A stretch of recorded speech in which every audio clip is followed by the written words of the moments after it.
Nandito kami ngayon. You know where you are? Volcano. Yeah.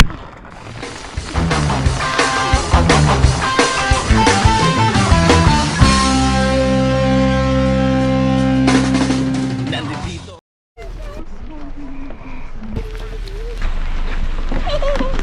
Puso ay hindi maitago, ngunit tuloy pa rin hindi pinapansin. Ang kabuhayan ay hindi